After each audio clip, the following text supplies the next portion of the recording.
Salut à tous et soyez les bienvenus sur la chaîne qui déboîte. Je commence enfin à récupérer le retard que j'avais accumulé pendant les 15 jours le mois dernier où j'avais été malade. Il ne me reste plus que 3 objets de la période avant donc cette maladie fâcheuse à tester, dont les 2 que vous voyez ici qui sont tous les deux des dashcams. Le 3e objet c'est un micro karaoké, on le testera un petit peu plus tard, c'est pas vraiment très gênant. Ces 2 objets donc sont des dashcams, mais il y a plein de super trucs qui vont arriver ensuite derrière. J'ai la GPD Win 2 qui va arriver très bientôt, j'ai la 8BitDo M30 version Bluetooth et son petit récepteur Bluetooth vendu séparément pour le connecter aux consoles rétro. Et puis j'ai non pas une, ni 2, ni 3, ni même 4, mais 5 consoles de merde qui sont en attente. Rendez-vous compte, 5. Il va y avoir du lourd sur la chaîne dans pas longtemps, c'est moi qui vous le dis. Aujourd'hui, on va commencer en douceur pour finir de rattraper mon retard avec la première des 2 dashcams, celle de chez Akazo. Et puis ensuite, on verra celle de chez Junsun qui m'a été envoyée par Gearbest, mais que je teste en deuxième parce que ces salauds-là, ils m'ont fait payer la moitié de la dashcam. Donc, je vais favoriser celui qui m'a envoyé son produit gratuitement, c'est-à-dire aujourd'hui donc Akazo. C'est parti pour le test de cette dashcam. Voilà comment se présente l'emballage de donc la Akazo Trace 1, ou Trace 1, c'est le nom du produit. Emballage assez classique, j'ai envie de dire, avec le produit qui brille et le reste qui est mat. Mais ce qui est intéressant, c'est que sur la photo du produit, on peut déjà en cerner un petit peu le concept. On a un système de double optique. C'est souvent le cas sur les dashcams, ça permet de filmer devant et derrière. Sauf que là, on ne filme pas la lunette arrière de sa voiture, on filme l'habitacle. Vous voyez que le 2e module photo, il est sur le boîtier lui-même, de l'autre côté, en fait, à côté de l'écran de viseur. Donc du coup, vous n'allez pas filmer ce qui se passe à l'arrière de la voiture, mais ce qui se passe dans l'habitacle du véhicule. Ça peut sembler plus ou moins inutile pour monsieur et madame tout le monde, et c'est vrai, ça l'est, à part prouver que vous aviez bien mis votre ceinture de sécurité, je vois pas trop l'intérêt. Par contre, ça peut être réellement intéressant pour tous les gens qui font du Uber ou taxi, ou même tout simplement du Blablacar. Quand vous avez des gens que vous ne connaissez pas qui montent dans votre voiture, avoir une telle caméra, c'est l'assurance qu'ils ne vont pas commencer à vous casser les pieds, puisque si c'est le cas, vous aurez une trace vidéo. Si le mec commence à pas vouloir payer sa course ou à gerber partout sur votre banquette arrière, vous aurez la preuve. Voilà, donc c'est une caméra qui a aussi la particularité de pouvoir filmer jusqu'à 60 frames par seconde en 1080p, mais à condition de désactiver justement le module habitacle. Si vous l'activez, vous serez alors limité à 30 frames seconde, mais vous pourrez toujours filmer en 1080p, ce qui est quand même déjà plutôt pas mal. Procédons tout de suite au déboîtage. Donc on enlève la petite sleeve de carton comme ça. Après on a un carton tout noir tout à fait basique. Hop. Et à l'intérieur de ce carton, on a une carte qui vous encourage à aller laisser un commentaire sur Amazon. Et ils disent que si vous postez la preuve que vous avez laissé un commentaire, ils vous feront un petit cadeau, une carte SD de 32 Go par exemple. Ouais, je trouve ça un peu moyen, moi, de, comment dire, j'allais presque dire, soudoyer les gens pour qu'ils aillent laisser un commentaire. Alors, ils disent pas de laisser un commentaire à 5 étoiles, mais ils les dessinent, les 5 étoiles au-dessus. C'est une façon un petit peu d'influencer les bons commentaires, mais enfin bon, on verra si le produit mérite ces 5 étoiles ou pas. Ça, c'est moi qui serai seul juge. Moi, je m'en fous, ils vont pas m'offrir une carte micro SD si je mets moins de 5 étoiles. Donc, je donnerai vraiment la note que j'estime que le produit mérite. On a une petite notice qui est bien faite, multilangue et avec des photos couleurs, et les photos sont dans la bonne langue. Attendez, je vais essayer de trouver le français. Voilà, donc vous voyez que par exemple ici le petit screenshot, il est bien en français. Toutes les données seront supprimées, annulées. OK. C'est bien fait, c'est bien explicatif, et on peut même télécharger le manuel en version smartphone, par exemple, en scannant un QR code ici. Comme ça, vous avez toujours la notice sur vous. C'est pas mal. Bonne petite doc. On a le câble qui permet de connecter évidemment la caméra à l'allume-cigare. Et souvent, il y a des gens qui me disent « Mais c'est nul ce genre de caméra, t'as le câble qui va pendouiller, qui va te gêner pendant que tu conduis. » Non, non, parce que comme vous pouvez le constater, la longueur du câble est assez importante. Là, il y a quelque chose comme 2,50 m. Ça permet en fait de faire tout le tour de votre pare-brise, de passer sous la boîte à gants et d'aller à votre allume-cigare sans que le câble soit visible. Le seul petit moment où c'est un peu casse-pied, c'est qu'il faut passer le long du montant de la portière et ça implique souvent de déclipser une pièce de plastique dans la voiture, ce qui n'est pas toujours facile. Mais ils ont été sympas, vous allez voir, ils nous ont mis le petit outil en plastique justement pour déclipser les montants de portière ou les choses comme ça qui peuvent éventuellement vous gêner pour la pose du câble. C'est vraiment cool de fournir ça, c'est assez rare de le voir sur les dashcams, ça c'est vraiment sympa. Ils ont aussi mis, vous voyez ces petits machins là, ce sont des adhésifs qu'on colle sous la boîte à gants pour passer le câble en dessous, parce que certaines voitures n'ont pas forcément de passe-câble sous la boîte à gants. On a aussi un petit câble qui permet de mettre à jour le firmware de la caméra. la ventouse, hein, c'est une caméra qui se colle avec une ventouse et uniquement avec une ventouse, il n'y a pas de solution adhésive pour celle-là. Donc c'est bien la ventouse parce que c'est facile à défaire, mais c'est pas bien parce que ça se défait facilement justement, et donc parfois ça tombe quand par exemple il fait très chaud l'été. Bon, il n'y a pas de système parfait, hein. Il y a des gens qui préfèrent la ventouse. C'est le choix qu'a fait le fabricant ici. Et puis bien sûr, on a la caméra en elle-même qu'on va regarder dans le détail tout de suite. Bien, alors la caméra est un petit peu plus grosse qu'une GoPro, hein, pour vous donner un ordre d'idée de sa taille, mais pas beaucoup plus. On a ici un chouette logo Akazo qui est sur un caoutchouc, je vais y revenir dans un instant. L'optique avant, je vais enlever le petit film protecteur. Voilà, donc c'est une optique capable de filmer en 1080p jusqu'à 60 frames par seconde. Et donc, particularité de cette caméra, on a une deuxième optique ici, pareil avec un petit film de protection. Il n'y a pas de languette pour l'enlever, celle-là, c'est un peu dommage. Il faut tirer dessus un petit peu à l'arrache. Hop là, voilà. Donc celle-ci filme en 1080p 30 frames par seconde, puisque de toute façon, dès que vous l'activez, ça bride les deux objectifs à 30 frames seconde. Il y a ici un petit film d'écran sur l'écran. Voilà. Donc on est sur un produit qui est très bien protégé. Le seul truc qu'ils n'ont pas protégé, c'est ce carré ici, mais il contient juste un projecteur infrarouge pour que dans l'obscurité de l'habitacle, on y voit clair quand même. Voilà, après, bon, c'est rien que du très classique, hein. On a le câble sur le dessus ici pour venir alimenter en énergie l'ensemble. Des grilles de ventilation et la grille du haut-parleur pour que la caméra ne chauffe pas et pour que vous puissiez entendre le son quand vous regardez les séquences que vous avez enregistrées. Ici, sur le côté, on a la fente pour mettre... Attendez, c'est flou. Hop, on va faire le point. Merci. Ici, donc, vous avez la fente pour mettre la carte micro SD, le micro, donc pour enregistrer ce qui se passe dans l'habitacle, et le bouton Power / inverser caméra avant et arrière. Voilà. Et puis, sur le dessous, on a des boutons d'interface, puisqu'en fait, sur l'écran, ici, vous allez avoir des petits symboles dans le bas de l'écran, et en appuyant sur les boutons correspondants en dessous, vous ferez les symboles correspondant à ceux qui sont affichés sur l'écran. Voilà. Et alors, comment est-ce qu'on fixe la ventouse à la caméra? Eh bien, c'est très simple. Il faut enlever le logo Akazo. C'est pour ça qu'il est sur un truc en caoutchouc. En fait, il y a une sorte de petite languette ici sur laquelle il faut tirer. Voilà, vous voyez, le logo s'en va. Hop là. Et je viens mettre la ventouse ici, comme ceci. Tac. Attendez, je vais essayer de le faire carrément. Voilà. Clac. Hop. Et je peux ensuite, si je veux, remettre le petit logo Akazo comme ça. Et voilà. Maintenant, je peux venir fixer l'ensemble à la voiture. Alors, c'est articulé, bien sûr. Et pour fixer à la voiture, il y a un petit quart de cercle ici. Je ne sais pas si ça se voit bien. Vous voyez, une petite manette ici. Et quand je la tourne d'un quart de cercle comme ça, eh ben, ça creuse la ventouse et ça fait la dépression pour qu'elle tienne bien sur le pare-brise. Voilà. Maintenant qu'on a vu tout ça, on va mettre la caméra en situation et voir un petit peu la qualité de l'image. C'est parti. Bien, alors l'interface de la caméra se présente comme ceci. Vous pouvez voir ici donc la caméra qui filmera l'habitacle, avec ici donc le projecteur infrarouge qui fonctionne partiellement ici, comme vous pouvez le voir, hein, on distingue les LED à travers les petits trous. Et ça vous donne une image en noir et blanc, hein, quand vous êtes en mode nocturne, bien évidemment. Et puis derrière, on voit ce que filme l'objectif avant, donc c'est-à-dire quand vous serez au volant, ce sera bien entendu la route.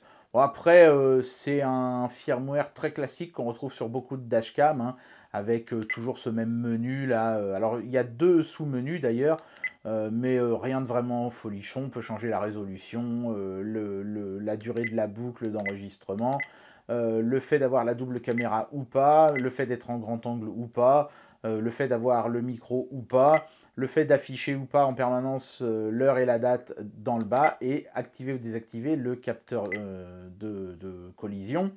Et puis le deuxième sous-menu, hop, ça vous permet de régler l'écran de veille, c'est-à-dire combien de temps avant que cet écran s'éteigne dans l'habitacle. En général, c'est 1 minute, mais on peut mettre plus longtemps si on le souhaite. Régler la date et l'heure, mettre ou pas le bip sonore. Ça m'a toujours fait rigoler d'ailleurs cette expression, bip sonore. Par définition, un bip, c'est toujours sonore, non? Enfin, je sais pas. La langue, bien sûr, là j'ai mis en français. La surveillance parking, l'activer, le désactiver. La fréquence, donc ça c'est pour que vous n'ayez pas des effets de clignotement quand il y a l'éclairage urbain en marche, il faudra mettre 50 Hz pour la France, formater la carte mémoire, remettre les réglages de la caméra par défaut et voir la version du firmware. Donc c'est très basique, hein, on n'a vraiment pas d'options avancées comme le GPS ou la possibilité de brancher un deuxième module vidéo pour filmer à l'arrière de la bagnole. Mais c'est bien fait et c'est bien traduit en français, donc c'est déjà pas mal.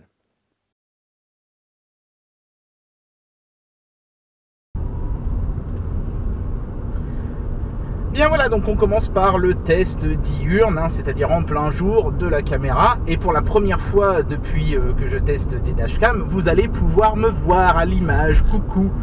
Donc simultanément, ça filme avec l'infrarouge en noir et blanc dans l'habitacle et devant donc en 1080p pour les deux caméras. Et évidemment là vous allez pouvoir aussi juger de la qualité audio en m'écoutant parler. Voilà.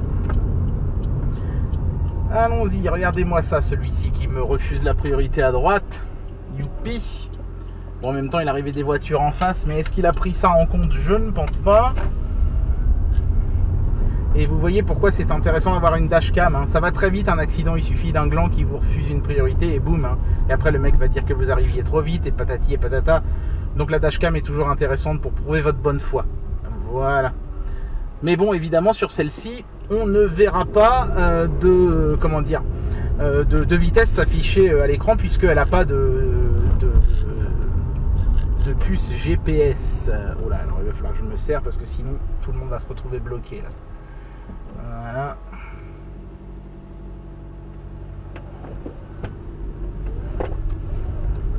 Hop.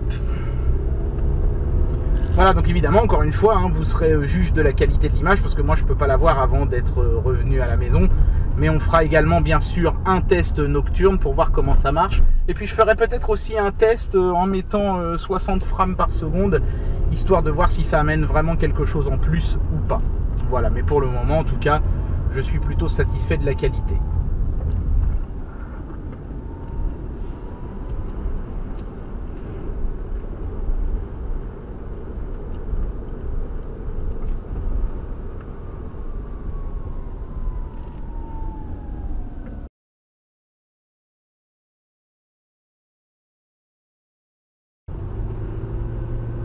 Voilà, donc là ce que j'ai fait, c'est que j'ai désactivé donc la caméra intérieure, donc ça ne filme plus l'habitacle de la voiture, mais je suis du coup en 60 frames par seconde. Je ne sais pas si ça va apporter grand chose, vous serez seul juge. En tout cas, une chose est certaine, c'est que la caméra fonctionne nickel, il n'y a pas de bug dans le firmware ni rien du tout. L'écran est de très belle qualité, donc niveau qualité de construction, je suis très confiant, la caméra est vraiment de très bon niveau. On est sur un produit qui est de qualité, ça fait plaisir. Donc voilà, là vous voyez vos 60 frames par seconde, c'est dommage, je croise pas grand monde là, j'ai pris une petite rue, j'aurais peut-être dû rester sur l'axe principal, on va bien en croiser une ou deux quand même là j'espère, allez, parce que c'est intéressant de voir surtout ce que ça donne quand on lit les plaques d'immatriculation. En voilà une qui arrive en face, une Opel, ouais, je sais pas si vous allez voir grand chose avec les pots de fleurs et tout ça, un petit livreur UPS, hop. Ah, lui il tourne. Parfait. Et ben voilà, écoutez, je pense que pour le test diurne, ça va suffire. Je vais faire un test nocturne et puis on verra ce que ça donne. A tout de suite.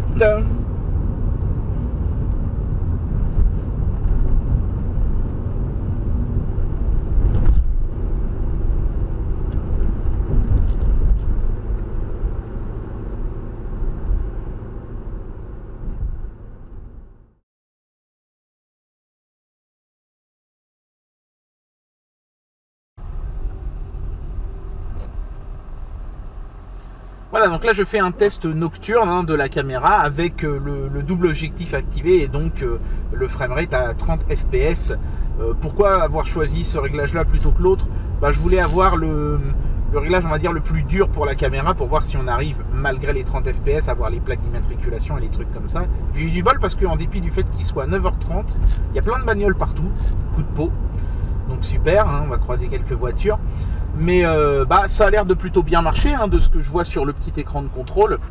Alors un truc que j'avais pas vu pendant le test diurne, c'est que la petite LED qui clignote pour indiquer que la caméra est bien en train de filmer, clignote au travers des petits trous des projecteurs infrarouges pour la vision nocturne de l'intérieur de l'habitacle. D'ailleurs, je ne sais pas si vous me voyez, j'espère.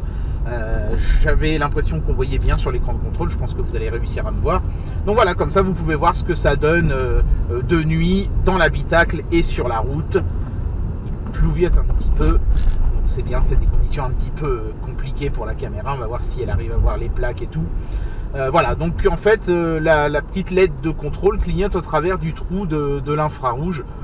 Et du coup, ça se voit pas forcément bien le jour. Bon, c'est pas dramatique, mais disons qu'une fois que l'écran de contrôle est complètement éteint, il s'éteint au bout d'une minute, hein, on sait plus trop si ça enregistre ou pas le jour. C'est pas toujours évident à voir. Mais enfin, bon, allez, c'est pas dramatique. Il n'y a aucune raison que ça n'enregistre pas. J'ai fait plusieurs essais et ça a toujours extrêmement bien marché. Sachez aussi que quand votre carte SD est remplie sur ce genre de caméra, ça n'est absolument pas grave, puisque de toute façon, les anciennes séquences sont effacées et remplacées par les nouvelles. Voilà.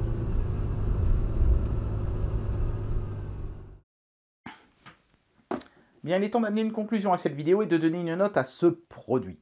Alors, je ne connaissais pas cette marque Akazo, mais il s'avère que leur caméra est d'excellente qualité, avec une très bonne qualité d'image. Choisir les technologies de chez Sony semble avoir été payant. Et on est face à un produit qui a complètement préféré la qualité à la quantité. On n'a pas beaucoup d'options, on ne peut pas filmer la lunette arrière de sa voiture, on ne peut pas mettre une antenne GPS pour avoir sa vitesse ou sa position sur cette caméra. Par contre, on filme l'habitacle. Alors ça, évidemment, ça ne sera pas utile pour beaucoup de gens, mais les professionnels de la route qui prennent souvent des passagers auront intérêt à avoir une telle caméra. Je pense bien sûr aux taxis, mais aussi aux Uber, aux Blablacar, ou même tout simplement aux gens qui prennent souvent des autostoppeurs. C'est pas mal parce que si quelqu'un commence à faire des choses répréhensibles dans votre voiture, vous aurez une preuve vidéo. Et ça, évidemment, c'est le gros intérêt de ce produit. Après, est-ce que ce produit mérite les 5 étoiles que le revendeur, le fabricant, réclamait grâce à sa petite carte à l'intérieur de l'emballage? Eh ben, moi, je dirais que non. J'ai pas de problème avec la caméra en elle-même, et c'est là que c'est un peu dommage. Là où j'ai un petit problème, c'est avec la ventouse. Je trouve qu'elle n'est pas très bien faite, parce qu'elle n'a pas de rotule. En fait, elle a une articulation horizontale au ras de la caméra, et puis une verticale derrière. Et du coup, c'est pas très pratique de faire les réglages une fois qu'on a collé la caméra au pare-brise. C'est raide et on a du mal à l'orienter bien comme on voudrait. Et pour ce petit défaut, je vais enlever une demi-étoile, parce que c'est quand même important de pouvoir bien orienter sa caméra, ou de la réorienter si on le souhaite.